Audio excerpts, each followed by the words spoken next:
2014 के बाद जब प्रधानमंत्री के तौर पर नरेंद्र मोदी ने शपथ ली तो भारत की विदेश नीति में बड़े बदलाव देखने को मिले और इसी में से एक बड़ा बदलाव मुस्लिम देशों, गल्फ देशों के साथ भारत की बढ़ती नजदीकियां, बढ़ती साझेदारी है। एक बार फिर से प्रधानमंत्री नरेंद्र मोदी एक मुस्लिम मुल्क जा रहे हैं। करेंगे आज इस पर विस्तार से बातचीत, इस पर करेंगे चर्चा।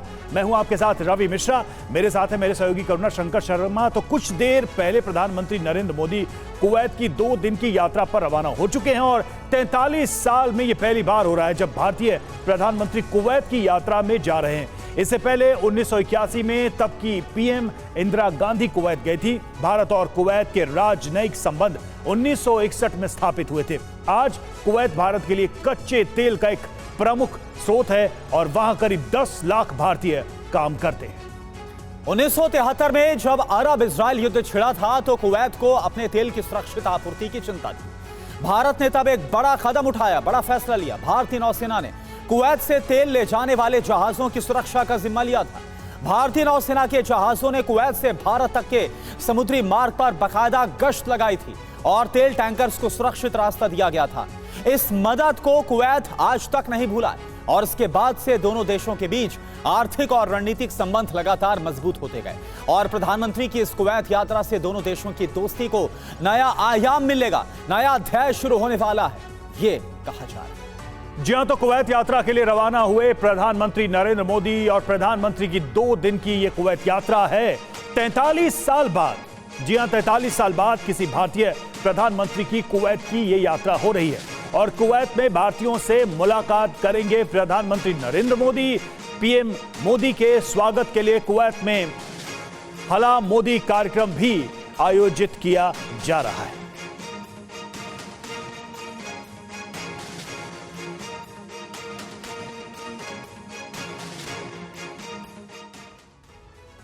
और देखिए, कुवैत यात्रा को लेकर एक और बड़ी खबर प्रधानमंत्री मोदी ने सोशल मीडिया पर पोस्ट किया है। इस यात्रा से पहले यह यात्रा भारत और कुवैत के ऐतिहासिक संबंधों को और भी ज्यादा गहरा करेगी। प्रधानमंत्री की तरफ से एक्स पर पोस्ट, जो कि इस वक्त मैं आपको दिखा रहा हूं। मैं कुवैत के अमीर क्राउन प्रिंस प्रधानमंत्री से मिलने के लिए उत्सुक हूं। आज शाम मैं भारतीय समुदाय के साथ बातचीत करूंगा, यानी कि जो इंडियन डायस्पोरा है उसके साथ भी जो मुलाकात होनी है, बातचीत होनी, उसको लेकर भी प्रधानमंत्री की तरफ से उत्सुकता जाहिर की गई है। अरेबियन गल्फ कप के उद्घाटन समारोह में भी जैसा कि प्रधानमंत्री शामिल होंगे, इसकी जानकारी भी प्रधानमंत्री की तरफ से दी गई है और वो पोस्ट इस वक्त हम आपको दिखा रहे हैं, जो कि आप देख पा रहे हैं। प्रधानमंत्री की तरफ से कुवैत यात्रा पर जाने से पहले यह एक्स पर पोस्ट किया गया। जी हां, तो 43 साल बाद भारतीय पीएम की पहली कुवैत यात्रा है और कुवैत के अमीर शेख मिशाल के आमंत्रण पर पीएम मोदी ये यात्रा कर रहे हैं। प्रधानमंत्री मोदी कुवैत के शीर्ष नेतृत्व के साथ बातचीत करेंगे। तो क्या क्या कुछ अहम बातें हैं, देखिए उस पर गौर करते हैं। कुवैत के अमीर शेख मिशाल का आमंत्रण था जिसको स्वीकार करते हुए प्रधानमंत्री ने यह यात्रा शुरू की है। 2 दिवसीय यात्रा पर प्रधानमंत्री कुवैत के लिए रवाना हुए हैं। प्रधानमंत्री मोदी कुवैत के शीर्ष नेतृत्व के साथ, यानी जो टॉप लीडरशिप है, उनके साथ मुलाकात करेंगे। बायलैटरल टॉक्स होगी, रक्षा और व्यापार समेत कई समझौतों पर सहमति बन सकती है, जो खबर है। बिल्कुल, कुवैत में भारतीय समुदाय को प्रधानमंत्री नरेंद्र मोदी संबोधित करने वाले हैं। बड़ी संख्या में भारतीय कुवैत में रहते हैं। भारतीयों के रहने वाले कैंप भी जाएंगे प्रधानमंत्री नरेंद्र मोदी, उनसे करेंगे मुलाकात। और इसके साथ ही वहां पर गल्फ कप फुटबॉल टूर्नामेंट है, इसकी जो ओपनिंग सेरेमनी है, उद्घाटन समारोह है, इसमें भी शिरकत करेंगे प्रधानमंत्री। तो ये जो कार्यक्रम है वो है प्रधानमंत्री का 21 और 22 तारीख का जो कुवैत का दौरा है, इसको लेकर तो भारत के लिए आखिर कुवैत क्यों जरूरी है यह भी समझना आपके लिए बहुत जरूरी है। कुवैत दुनिया के सबसे अमीर देशों में शामिल है। कुवैत के पास दुनिया का 6ठा सबसे बड़ा तेल भंडार है। कुवैत भारत का 6ठा सबसे बड़ा कच्चा तेल आपूर्तिकर्ता भी है। देश की जो हमारी ऊर्जा है उसका 3% जो हिस्सा है वो कुवैत पूरा करता है, कुवैत से आता है। भारत कुवैत के शीर्ष व्यापारिक साझेदारों में से एक है। 2023 और 24 में दोनों देशों का जो द्विपक्षीय व्यापार है, यानी कि जो बायलैटरल ट्रेड है, वो 10.47 अरब अमेरिकी डॉलर रहा। बड़ी बात क्या है, भारत और कुवैत के आपसी रिश्ते तेल कारोबार से भी पुराने हैं, यह बड़ी बात है। और प्रधानमंत्री नरेंद्र मोदी के कुवैत दौरे को लेकर विदेश मंत्रालय के सचिव अरुण कुमार चैटर्जी और कुवैत में भारत के राजदूत आदर्श स्वैका ने क्या कहा, आइए सुनते हैं।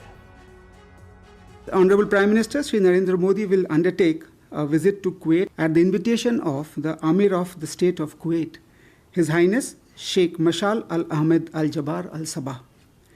This marks the first visit by an Indian Prime Minister to Kuwait in 43 years and therefore assumes considerable significance. ये बहुत ही ऐतिहासिक यात्रा होगी। प्रधानमंत्री बहुत ही लंबे अंतराल के बाद 4 दशक के बाद यहाँ पे भारतीय प्रधानमंत्री आ रहे हैं। इसके अलावा कुवैत में प्रधानमंत्री की ये पहली यात्रा है। वो खाड़ी क्षेत्र के सभी देशों में जा चुके हैं, बट कुवैत ही एक ऐसा देश था जो अभी तक वो नहीं यात्रा वहाँ पे नहीं की थी उन्होंने। और तीसरा बहुत अहम बिंदु ये भी है कि दोनों देशों के बीच पिछले 1 दशक में ये पहली उच्च नेतृत्व वाली यात्रा है। तो इन सब को देखते हुए मेरा मानना है कि ये बहुत ही ऐतिहासिक यात्रा होगी और हमारे द्विपक्षीय संबंधों को बहुत एक नई दिशा देगी।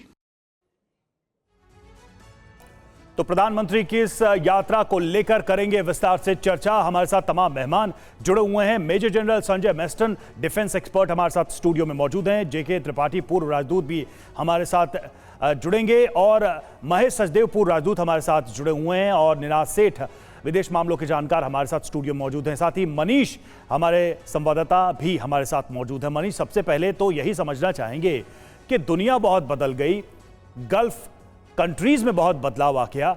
43 साल भारत के किसी प्रधानमंत्री को क्यों लगे कुवैत तक पहुंचने में? देखिए, सबसे बड़ी बात यह है कि प्रधानमंत्री मोदी की विदेश नीति में अगर आप देखें तो मिडिल ईस्ट बहुत फोकस रहा है और अपने शासनकाल में वो 13 बार मिडिल ईस्ट के कंट्री में जा चुके हैं। 7 बार यूएई जा चुके हैं, 2 बार सऊदी अरब जा चुके हैं, इसके अलावा 2 बार ओमान जा चुके हैं, बहरीन जा चुके हैं और कतर जा चुके हैं और अब वो कुवैत जा रहे हैं। ये मतलब 14वीं यात्रा है उनकी मिडिल ईस्ट की। तो इस हिसाब से अगर देखें तो उनका अप्रोच मिडिल ईस्ट को लेकर जो है वो जियो पॉलिटिक्स में बेहद अहम रोल रखता है। दूसरी बात है कि ये बात सच है कि 43 साल लग गए कुवैत का दौरा करने में किसी भी प्राइम मिनिस्टर को। अगर आप कंपेयर करें मनमोहन सिंह के टाइम में तो वो केवल 10 साल में 3 बार ही उन्होंने मिडिल ईस्ट का विजिट किया था। तो आज की तारीख में भारत इस बात को समझता है कि मध्य पूर्व में कितनी अहमियत रखती है जियोपॉलिटिक्स और इसलिए भारत का वहां पर फोकस है। दूसरी बात यह है कि अगर आप देखें सऊदी अरब में 35 लाख लोग रहते हैं, भारतीय लोग जो काम करते हैं, 26 लाख जो है सो यूएई में काम कर रहे हैं, 10 लाख कुवैत में काम कर रहे हैं। तो एक बड़ा हिस्सा रेमिटेंस के तौर पर भारत आता है। सिर्फ कुवैत से हमने बताया कि $4.5 अरब जो है सो वहां पर मजदूर, जो भारतीय मजदूर हैं, वो भारत को भेजते हैं, जो 6% करीब रेमिटेंस का है। तो ये एक अहम हिस्सा है और इसके लिए भारत की जो मिडिल ईस्ट नीति है उस पर फोकस की गई है। जी बिल्कुल, जो मिडिल ईस्ट है यानी कि जो वेस्ट एशिया, उसको लेकर एक जो बड़ा फोकस है वो इस दौरे में नजर आ रहा है, क्योंकि 2 दिन का ये दौरा, बायलैटरल टॉक्स इसी में होंगे, ट्रेड को लेकर, सिक्योरिटी को लेकर। इसी को लेकर सवाल आपसे है संजय मेस्टन सर, मेरा आपसे, क्योंकि देखिए 43 साल पहले की अगर बात करें 1981 में, तब वहां पूर्व प्रधानमंत्री इंदिरा गांधी का जो दौरा है वो हुआ था कुवैत का, और अब जाकर प्रधानमंत्री नरेंद्र मोदी जो कि रवाना हो गए हैं कुवैत के दौरे पर। खास तौर पर क्योंकि आपसे मैं जिक्र करना चाहूंगा डिफेंस और सिक्योरिटी को लेकर भी बायलैटरल टॉक्स यहां पर होने वाली है, कितना सिग्निफिकेंट आप मानते हैं इस दौरे को? Sanjay Meston sir. ओके, और देखिए, मेरे को लगता है ये जो प्रधानमंत्री जी की विजिट है अरेबियन पेनिनसुला में, ये जितनी भी जीसीसी कंट्रीज हैं, 6 कंट्रीज है, ये जैसे अभी बताया गया है मनीष ने, ये सब कंट्रीज में विजिट हो चुकी है, कुवैत बाकी था। तो जहाँ तक अभी ये पर्पज़ है इस विज़िट का, देखिए इसमें डिफेंस कॉपरेशन और ट्रेड दोनों बहुत अहमियत है। पहली बात हमें ये पता होना चाहिए कि पूरी जीसीसी कंट्री से तकरीबन $120 बिलियन की इंडियन रेमिटेंसेज आती है, इंडियन इकोनॉमी को बहुत बड़ा बूस्ट मिलता है। दूसरा, जहाँ तक बायलैटरल ट्रेड है कुवैत के साथ, वो आज की तारीख में ऑलमोस्ट $10 बिलियन के मकसद पे है और $2 बिलियन इंडिया एक्सपोर्ट करता है। तो मेरे को लगता है बायलैटरल ट्रेड में बढ़ावा मिलेगा और डिफेंस कॉपरेशन में देखिए कुवैत वो जगह है और गल्फ कॉपरेशन कंट्रीज आज की तारीख में तमाम 6 देश में अमेरिकन बेसेस है, बहुत बड़े बड़े बेसेस है। पाकिस्तान की सेना उनके जो आर्मी ऑफिसर्स हैं जाके कुवैत में उनकी ट्रेनिंग करते हैं कुवैती आर्मी की। मेरे को लगता है अभी हाई टाइम आ गया है कि पूरे गल्फ कंट्रीज़ में, अरेबियन पेनिनसुला में इंडिया का डिफेंस कॉपरेशन बढ़ेगा। कई देशों के साथ बायलैटरल डिफेंस कॉपरेशन है, लेकिन अब कुवैत के साथ भी शायद मेरे को लगता है एक ट्रेनिंग टीम होने की शायद संभावना है। मेरे को नहीं पता, ये इस पर मैंने चेक नहीं किया है और ये अभी कॉन्फिडेंशियल रहेगा, लेकिन वो जरूरी है वहाँ पर होना। और Indian presence Gulf cooperation countries में मिलिट्री तौर पे ज़रूरी है, बायलैटरल डिफेंस अरेंजमेंट्स। और आज की तारीख में डिप्लोमेसी के अलावा डिफेंस डिप्लोमेसी बहुत अहमियत रखता है। तो हर चीज़ देखिए, ट्रेड और डिफेंस ये दोनों हर मायने से ये रिलेशनशिप को बढ़ाता है, स्ट्रैटेजिक रिलेशनशिप को। तो मेरे को लगता है कि डिफेंस के तौर पे इस टाइम काफ़ी उम्मीदें हैं मेरे को। हो सकता है training teams, exchange of courses, joint exercises, हो सकता है मल्टीलेटरल एक्सरसाइजेज भी हो सकती है। गल्फ कॉपरेशन काउंसिल जो है उनके साथ मल्टीलेटरल एक्सरसाइज होने की भी संभावना है। और इंडियन प्रेजेंस ये पर्शियन गल्फ इलाके में बहुत ही ज़रूरी है। आपको पता है ये जब से युद्ध चल रहा है इजराइल और हमास और ये हुतीज़ और ये सारे ये जो एक्सेस ऑफ ईरान है, तो इसके साथ उस पूरे इलाके में आपको पता है कि इंडियन नेवी का बहुत महत्वपूर्ण रोल है। हमने कई वहाँ पर लोगों को रेस्क्यू किया है, ये खासकर जब ये हुती रिबेल शिप्स को डैमेज कर रहे हैं। तो मेरे को लगता है नेवल तौर पे, एयरफोर्स के तौर पे और मिलिट्री तौर पे काफ़ी वहाँ पर इस टाइम ठीक है संभावना है डिफेंस कॉपरेशन की। बिल्कुल, ये तमाम संभावनाएं जरूर हैं। और देखिए, सबसे बड़ी बात है कि कुवैत में बड़ी संख्या में भारतीय रहते हैं। ऐसे में दोनों देशों के बीच जो संबंध प्रगाढ़ होंगे उसका सीधा सीधा असर इन सब पे पड़ेगा। तो कुवैत में कितने इंडियन है, कितने भारतीय हैं, ये भी जरा देखा जाए तो भारतीय समुदाय कुवैत में सबसे बड़ा प्रवासी समुदाय है। सबसे पहला बड़ा फैक्ट तो यही है कि सबसे बड़ा भारतीय समुदाय ही है वहां पर प्रवासी समुदाय के रूप में। कुवैत में करीब 10 लाख भारतीय रहते हैं। ऑयल इंडस्ट्री में भारत के कामगारों का दबदबा है। घरेलू कार्यों के लिए भी भारतीयों को पहली प्राथमिकता दी जाती है। और देखिए, 200 से ज्यादा भारतीय संगठन कुवैत में मौजूद हैं। कामगारों की वजह से भारत कुवैत संबंध बेहद मजबूत है। और अगर बात करें वहां पर भारतीयों की संख्या की, तो वहां की पॉपुलेशन का कुल जो 21% है वो भारतीय पॉपुलेशन का है। रवि।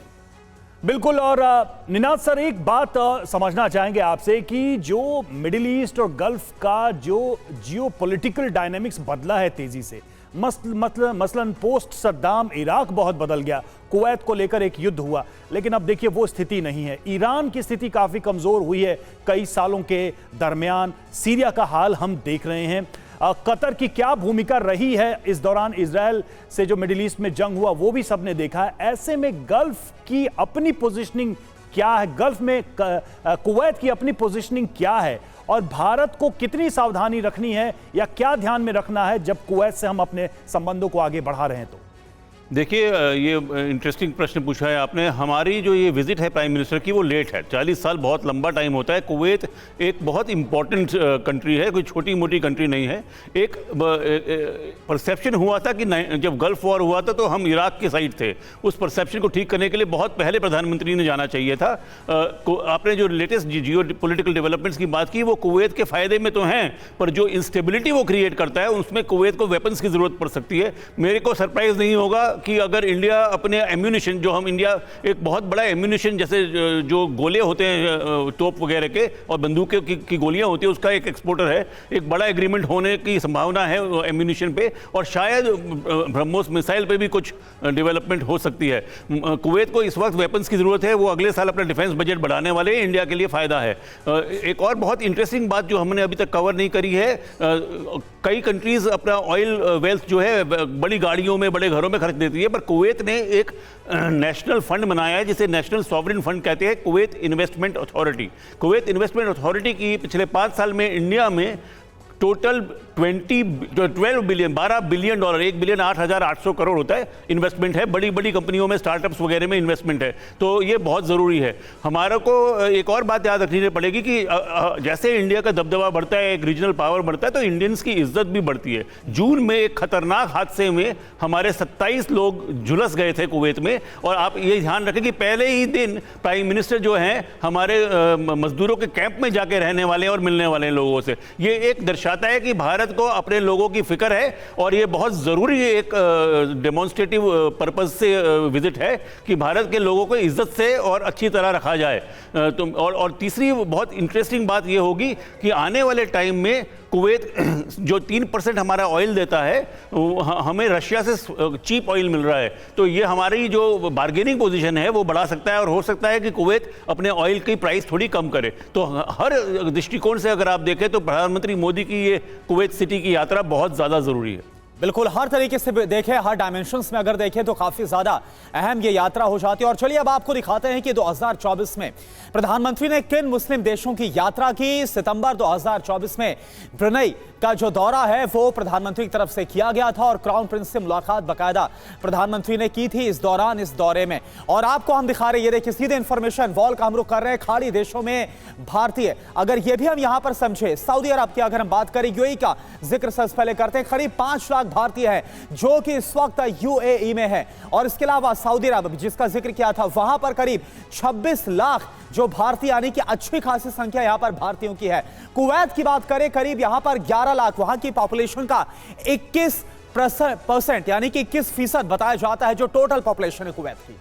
ओमान में करीब 8 लाख भारतीय रहते हैं और ये भी एक बड़ी संख्या में। कतर की बात करें, करीब 8 लाख भारतीय कतर में भी रहते हैं वहां पर। और देखिए ज़्यादातर जो भारतीयों का नेचर ऑफ रेजिडेंस है वो वर्क फोर्स के तौर पे ही है। बहरीन में करीब 4 लाख भारतीय रहते हैं। तो ये हम वो आंकड़ा बता रहे हैं जो भारतीयों के इन गल्फ कंट्रीज या इन शहरों में रहने को लेकर है। और अब आपको दिखाते हैं कि 2024 में प्रधानमंत्री ने किन किन मुस्लिम देशों की यात्रा की। पहली तस्वीर इसी साल सितंबर की है जब पीएम मोदी ब्रुनेई के दौरे पर गए थे। इस दौरान उन्होंने क्राउन प्रिंस से मुलाकात की। वहीं साल 2024 की शुरुआत में पीएम मोदी यूएई के दौरे पर गए थे। इस दौरान उन्होंने अबू धाबी में BAPS हिंदू मंदिर का भी उद्घाटन किया है। तो इस तरह से प्रधानमंत्री की यात्राएं, इनका सिलसिला लगातार जारी है। सचदेव सर, अब सवाल ये है कि ये जो मुलाकातें हैं, ये जो नज़दीकियां हैं गल्फ कंट्रीज में और कुवैत को भी अब इंक्लूड करते हैं, भारत के लिए क्या क्या टेकअवेज रहे हैं और आने वाले समय में जो फ्यूचरिस्टिक पॉइंट ऑफ व्यू है, भविष्य के हिसाब से अगर हम देखें तो भारत के लिए क्या क्या गेन करने की इसमें पॉसिबिलिटी, संभावनाएं नजर आती हैं? मतलब बिजनेस के अलावा भी क्या और दूसरे एस्पेक्ट, आयाम हो सकते हैं? आप इस पे क्या कहेंगे? धन्यवाद। इसमें शुरुआत करने से पहले मैं एक टिप्पणी करना चाहूँगा। कुवैत की यात्रा में देरी होने की जो बात की गई है आपके द्वारा पहले, उसमें एक जो बड़ा फैक्टर आता है वो कुवैत की अपनी राजनीतिक समस्याओं का है। कुवैत के अमीर, पिछले 2 जो अमीर रहे हैं उनकी सेहत ठीक नहीं रही है और इस वजह से ज़्यादातर लोग वहाँ पर, विदेशी यात्री जो महत्वपूर्ण यात्राएं थी वो कुवैत में नहीं हुई हैं। तो भारत अकेला नहीं है जो कि कुवैत के साथ संपर्क करने में देरी कर रहा है। कुवैत ने इस बारे में पहल की है और उनके विदेश मंत्री भारत आए थे, जैसा आपको मालूम है, इस महीने के शुरू में, और उन्होंने प्रधानमंत्री को वहाँ आने का न्योता दिया था जिसके वश वो जा रहे हैं। कुवैत और भारत के बीच में जो संबंध हैं वो काफ़ी गहरे रहे हैं। कुवैत में सन 61 तक भारतीय मुद्रा इकलौती मुद्रा थी, उनका अपना दिनार नहीं था। आज़ादी के बाद उन्होंने दिनार लाया और उसी तरह से कई चीज़ों में कुवैत जो है भारत पर बड़ा निर्भरता रखता था। अब वो परिवर्तन हो रहा है धीरे धीरे और मेरे ख्याल से उस पुरानी धरोहर को दोबारा से समेटने का वक्त आ गया है। दूसरी तरफ ये कहना चाहूँगा कि कुवैत एक इन्वेस्टमेंट का बड़ा सोर्स है।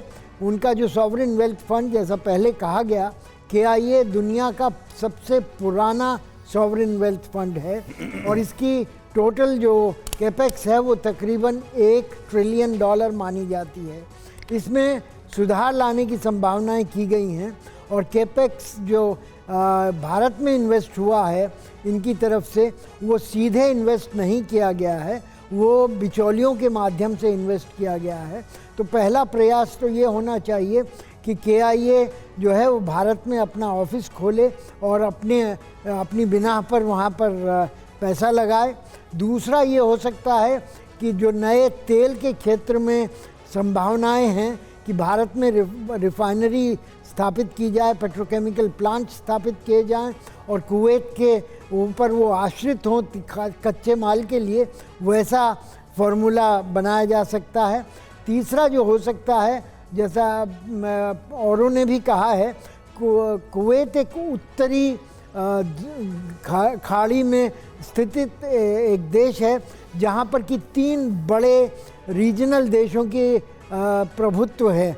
इराक, ईरान और सऊदी अरेबिया, तीनों वहाँ पर कन्वर्ज करते हैं जी। तो कुवैत में उनकी जो इस वजह से एक छोटा देश होने की वजह से और 3 बड़े बड़े देशों के साथ उसके बॉर्डर मिलते हैं, उनको देखते हुए कुवैती असुरक्षित महसूस करते हैं और उनको उनकी सुरक्षा की अगर भारत उस तरफ प्रयास करता है तो उसके बहुगामी परिणाम होंगे।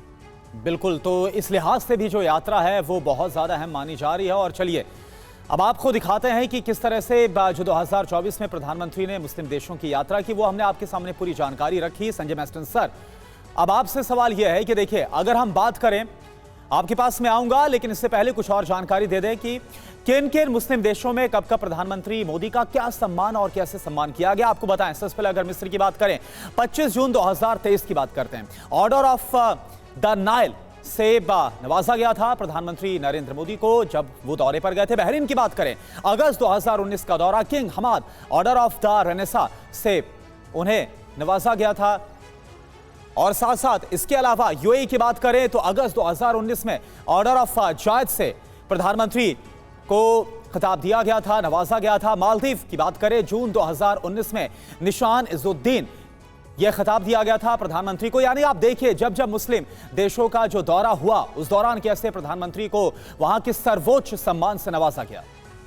यूएई में देखिए 2019 में जैसा हमने आपको बताया, मालदीव में भी उनको सम्मानित किया गया, निशान इजुद्दीन से उनको सम्मानित किया गया। फिलिस्तीन में फरवरी 2018 ग्रैंड कॉलर से सम्मानित किया गया, उस सम्मान से उनको नवाजा गया। सऊदी अरब का भी हमने आपको बताया 2016 किंग अब्दुल अजीज शाह सम्मान से उनको सम्मानित किया गया। अफगानिस्तान 2016 आमिर अमानुल्लाह खान अवार्ड से उनको सम्मानित किया गया। हालांकि अफगानिस्तान की अब परिस्थितियां बिल्कुल बदल चुके, लेकिन उसके पहले जब प्रधानमंत्री को सम्मानित किया गया तब का हम जिक्र कर रहे हैं। और इस तरीके से जितने भी मुस्लिम देश हैं और जो यात्राएं प्रधानमंत्री की अब तक हुई हैं करुणा, वहां पर प्रधानमंत्री नरेंद्र मोदी का ये सम्मान हुआ है। बिल्कुल, और देखिए संजय मैस्टन सर, ये बताता भी है कि कैसे जो मुस्लिम कंट्रीज हैं, जो वेस्ट एशिया है, वहां पर जो भारत की धाक है वो बढ़ रही है। और ऐसे वक्त में, इस बैकड्रॉप में, क्योंकि लगातार हम जिक्र इसका बात का भी करना जरूरी है कि क्या हालात इस वक्त वेस्ट एशिया में, कैसे वहां पर लगातार कॉन्फ्लिक्ट हो रहा है बिटवीन द नेशन। इस बैकड्रॉप में अगर बात करें भारत का बढ़ता सम्मान, भारत का बढ़ता वर्चस्व वेस्ट एशिया में, मिडिल ईस्ट में, कैसे आप इसको देखते हैं? देखिए, बहुत अच्छा सवाल है। भारत की जो अभी इज्जत है पूरे वेस्ट एशिया में और पूरे विश्व में, वो साफ जाहिर है और उसके कई कारण हैं। सबसे पहले तो होती है देश में पॉलिटिकल लीडरशिप। आज हमारी जो पॉलिटिकल लीडरशिप है उससे देश को एक पॉलिटिकल स्टेबिलिटी दी है और हमने पॉलिटिकल लेवल में बहुत बड़े बड़े काम किए हैं, जैसे G20 की लीडरशिप, जिसमें अफ्रीकन यूनियन तक को हमने शामिल कराया था और सबसे एक सक्सेसफुल G20 लीडरशिप हमने की थी। साथ ही जो इंडियन इकोनॉमी है, क्योंकि देश की इज्जत बढ़ती है जब हमारी इकोनॉमी बहुत बढ़िया होती है। आज हम एक इकोनॉमिक माइट बन रहे हैं और 2047 एज पर द विकसित Bharat will be the 3rd largest economy in the world. तो वो भी एक बहुत बड़ी अहमियत वाली बात है कि इंडिया की एक प्रभाव। तीसरी है डिफेंस। इंडियन डिफेंस का बहुत एक माइटी है। हमारी डिफेंस कैपेबिलिटीज़ की पूरे विश्व में बहुत मान है, सम्मान है। और साथ ही जो हमारी डिफेंस आत्मनिर्भर भारत है, जो हम लोग प्रोडक्शन कर रहे हैं, इंडिजीनियस हथियार बना रहे हैं, एम्यूनिशन बना रहे हैं, उससे हमारे एक्सपोर्ट्स बन रहे हैं। तो ये जो 3 मेन स्टेबिलिटी चीज़ें होती हैं, इकोनॉमी, डिफेंस और पॉलिटिकल लीडरशिप, वो विश्व में एक हमने बहुत बड़ा प्रभाव पड़ा है। और इसी प्रकार वेस्ट एशिया में, मिडिल ईस्ट में भी प्रभाव पड़ा। आप देखिए, जितने भी मुस्लिम देश हैं सब ने आदर सत्कार किया है, हमारे प्रधानमंत्री का रिस्पेक्ट दी है और उनको कई अवार्ड से सम्मानित किया गया। ये साफ जाहिर होता है कि इंडियन और जो हमारा एक आउटलुक है, कल्चरल आउटलुक, वो भी विश्व में एक जो सॉफ्ट पावर का प्रभाव है, हमारी ब्रेन्स है, इंडियन टेक्नोलॉजी है, इंडियन यूथ है, ये सारा विश्व में प्रभाव पड़ता है। इंडियन डायस्पोरा जो इतने देशों में बैठा है वो भी वहाँ प्रभाव करता है। तो भारत की छवि विश्व में बहुत बड़ी बढ़ गई है, इसीलिए ऑटोमेटिकली आज हर भारतीय को गर्व होता है, किसी भी देश में हम जाते हैं हमें इज्जत मिलती है। तो ये भारत में एक तो बहुत बदलाव हुआ है। वेस्ट एशिया में चाहे इजराइल हो, चाहे ये रशिया यूक्रेन कॉन्फ्लिक्ट देखिए, दोनों कंट्रीज के साथ आज इंडिया ये एक ऐसा देश है। एक सवाल इसी से जुड़ा है, क्योंकि जो गाजा में जब युद्ध छिड़ा था और वहां पर लगातार बड़े हमले, अभी भी हमले हो रहे हैं, इसको लेकर भारत ने साफ बोला था कि सीजफायर वहां पर होना चाहिए जो गाजा में हो रहा है। तो क्या अब जब कुवैत में प्रधानमंत्री मौजूद रहेंगे तो क्या वहां पर जारी संघर्ष और युद्ध, इसको लेकर भी कोई बातचीत हो सकती है? यह मुद्दा भी छिड़ सकता है क्या? बिल्कुल, ये भारत बातचीत होगी। मेरे को लगता है, देखिए, बैकडोर डिप्लोमेसी और प्रधानमंत्री की तो स्टेटेड पॉलिसी है, डायलॉग और diplomacy is the solution. Russia Ukraine में है, इजराइल हमास में है, ये ईरान वगैरह जिसके साथ भी हो रहा है। तो कहने का मतलब है वेस्ट एशिया गल्फ कोऑपरेशन का जो काउंसिल कंट्रीज हैं उनके साथ भी डिस्कशन हो रहे हैं। आपको पता है बैकडोर डिप्लोमेसी, कतार वगैरह, ये जितने देश हैं, बिल्कुल। तो इंडिया का बहुत ही बड़ा महत्व रोल है, इसके ऊपर चर्चा पक्का होगी। और मेरे को लगता है जब प्रेसिडेंट ट्रंप अभी जब ये टेक ओवर करते हैं तो ये पूरे युद्ध की डायमेंशन चेंज होने वाली है। रशिया यूक्रेन में भी आप फर्क देखेंगे, और खासकर इजराइल और हमास और ये ईरान, ये जितना भी कॉन्फ्लिक्ट चल रही है, हो सकता है वेस्ट एशिया में काफ़ी फर्क पड़े मिडिल ईस्ट में। तो जिस प्रकार डायनेमिक्स चल रही है, सीरिया में आपने देख लिया, लेकिन हाँ, ये गल्फ कोऑपरेशन कंट्रीज में एक थोड़ा, काउंसिल कंट्रीज में एक जरूर एक इनकी दिक्कत है, क्योंकि ये मोस्ट ऑफ द कंट्रीज ये सारी मोनार्की ओरिएंटेड है। तो इनको भी वो लगता होगा जो अभी सीरिया में हुआ है कि कब हमारा तख्ता पलट सकता है। तो हो सकता है उसके ऊपर भी कुछ डिस्कशन जरूर हो सकते हैं कि इंडिया किस प्रकार, जैसे माल्दीव्स में हमने एक बार सेव किया था गवर्नमेंट को, हमने अपनी फोर्सेस भेजी थी, तो ये भी एक, देखिए, इन लीडर्स के पास एक बहुत बड़ा कंसर्न है।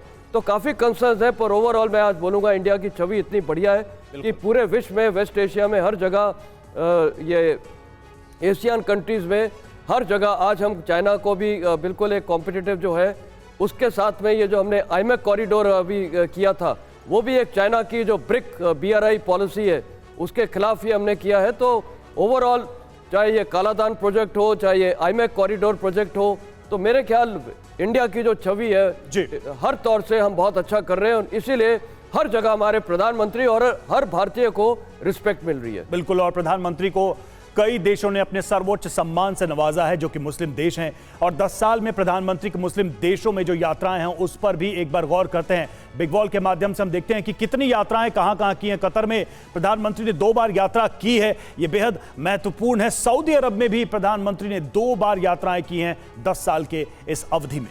बिल्कुल, इसके अलावा ओमान की बात करें तो यहां पर एक बार प्रधानमंत्री गए हैं। मुस्लिम कंट्रीज में किस तरह से फोकस रहा है प्रधानमंत्री का, यह आपको बता रहे। बहरीन की बात करें तो एक बार जो यात्रा है वो बहरीन की प्रधानमंत्री की तरफ से की गई है। यूएई में 7 बार 10 सालों में 7 यात्राएं प्रधानमंत्री कर चुके हैं। आप समझिए कि इसका क्या महत्व है। मनीष, एक चीज जो है इसके मैसेज को कैसे डिकोड किया जाए। भारत एक ऐसा देश है जहां मुस्लिम आबादी सेकेंड मेजॉरिटी है, यानी दुनिया के जितने भी देश हैं उनमें सबसे ज्यादा जिस देश में मुस्लिम रहते हैं उसमें भारत एक प्रमुख देश है। ऐसे में तमाम मुस्लिम देशों की फ्रीक्वेंट यात्राएं, वहां जाकर सम्मानित होना वहां के सर्वोच्च पुरस्कार से, इसका कोई डिप्लोमेटिक और डेमोग्राफिक मैसेज भी है क्या? क्योंकि भारत को लेकर बहुत सारे देश बहुत लेक्चर देते हैं कि आपके यहाँ माइनॉरिटी और मुस्लिम्स को लेकर क्या अप्रोच है सरकार का, लेकिन प्रधानमंत्री के दौरे से तमाम दुनिया के मुस्लिम देशों के साथ भारत के संबंध कितने प्रगाढ़ हुए हैं 10 सालों की इन यात्राओं में दिख रहा है। देखिए, सबसे बड़ी बात है कि GCC जिसकी अध्यक्षता अभी कुवैत कर रहा है, इसमें एक समय था जब पाकिस्तान का बहुत डोमिनेंस था, पाकिस्तान के नैरेटिव के हिसाब से पूरी काउंसिल चला करती थी, लेकिन अब पाकिस्तान कमज़ोर हो चुका है। तो वो जो स्पेस बना उसका प्रधानमंत्री मोदी के शासनकाल में डिप्लोमेटिक तरीके से काफ़ी इस्तेमाल किया गया, बहुत सोच समझकर रणनीतिक तौर पर इसका इस्तेमाल किया गया। जब प्रधानमंत्री 13 बार मिडिल ईस्ट में उन सब कंट्री में गए जो GCC के मेंबर थे, और केवल कुवैत बचा हुआ था, और कुवैत भी फिर गए जा रहे हैं वो।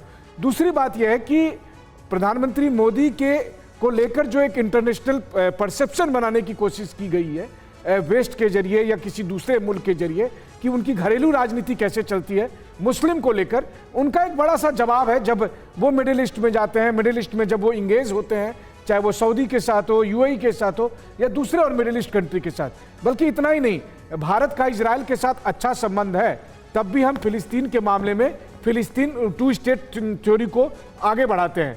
हम सीरिया के साथ भी इंगेज हैं, हम ईरान के साथ भी इंगेज हैं। तो मोटे तौर पर देखा जाए तो मेरे कहने का मतलब यह था, मेरा दरअसल सवाल यह था कि इन गल्फ कंट्रीज की यात्राओं से भारत को व्यापार के तौर पे बहुत कुछ वापस रिटर्न में मिलता है, लेकिन एक संदेश के तौर पे इन यात्राओं से भारत के अंदर क्या आ रहा है, क्या मैसेज इंडिया के इंटरनल जो वोटर्स हैं, लोग हैं, खासकर मुस्लिम जो आबादी है, उसको क्या मैसेज रिसीव होता है जब प्रधानमंत्री ऐसे प्रगाढ़ संबंधों को एडवोकेट करते हैं बड़े मंचों पर? देखिए, जाहिर है एक अच्छा संदेश तो जाता ही है कि देखिए, अगर इंडियन मुस्लिम मध्य पूर्व के देशों को देख रहे हैं और वहां देख रहे हैं कि ठीक है, मध्य पूर्व के देश भारत को, भारत के प्रधानमंत्री को और भारत की शासन पद्धति को किस रूप में ले रहे हैं, तो ये एक अच्छा मैसेज जाता है। हालांकि ये अलग बात है कि घरेलू राजनीति एकदम अलग चलती है। प्रधानमंत्री मोदी की रूलिंग पार्टी की अपनी एक अलग पॉलिटिकल लाइन है, उससे अलग अगर आप देखें, मध्यपुर में जब प्रधानमंत्री जाते हैं वो मस्जिद में जाते हैं, मस्जिद का विजिट करते हैं। घरेलू राजनीति में सवाल उठते भी हैं कि वो यहाँ पर कहाँ जाते हैं, यहाँ वो मस्जिद में नहीं जाते हैं। तो घरेलू राजनीति अलग है, लेकिन हमें ये देखना होगा कि प्रधानमंत्री मोदी जब मध्यपुर का दौरा करते हैं तो वो भारत की विदेश नीति का एक अहम हिस्सा है और मध्यपुर भी भारत को उस रूप में देखता है अपने पार्टनर के तौर पर जिनके साथ उनका हिस्टोरिकल कनेक्शन है। बिल्कुल, तो एक मेजर पार्टनर के तौर पर देखता है मध्यपुर भी भारत को, और कुछ ऐसा ही कुवैत के साथ भी है। तो आप देखिए, आपको बताते हैं कि पीएम मोदी आखिर कब मुस्लिम देशों के दौरे पर गए, ये जानना भी आपके लिए बहुत ज्यादा जरूरी है और पूरी जानकारी आपके सामने अब हम रख रहे हैं, सीधे इंफॉर्मेशन वॉल का रुख कर रहे हैं। तो देखिए, यूएई अभी तक 7 बार जा चुके हैं प्रधानमंत्री नरेंद्र मोदी, और आप देखिए अगस्त 2019 की बात करें तो बहरीन का जो दौरा है वो किया गया था प्रधानमंत्री की तरफ से। इसके अलावा फरवरी 2018 की बात करें तो फिलिस्तीन का दौरा प्रधानमंत्री ने किया था। कुल 7 बार यूएई का दौरा किया गया। ओमान की बात करें तो फरवरी 2018 में गए प्रधानमंत्री। जॉर्डन में गए प्रधानमंत्री, फरवरी 2018 में जॉर्डन की यात्रा की। कतर 2016 में उनकी यात्रा हुई कतर के लिए, और अप्रैल 2016 में ही सऊदी अरब की भी यात्रा प्रधानमंत्री नरेंद्र मोदी ने की थी। तो अलग अलग देशों में यात्राएं उन्होंने की, लेकिन सबसे ज्यादा यूएई में उन्होंने यात्रा की। अब सवाल यह है कि जो 2 दिन की यात्रा है इसमें कौन कौन सी महत्वपूर्ण बातें होती हैं, किस तरह के आपसी समझौते होते हैं, इस पर हमारी नजर लगातार बनी हुई है। एक अपडेट आप तक हम पहुंचाते रहेंगे। तमाम मेहमान हमारे साथ जुड़े हुए थे इस चर्चा में। आप सभी का बहुत बहुत शुक्रिया, बहुत बहुत धन्यवाद इस चर्चा में शामिल होने के लिए।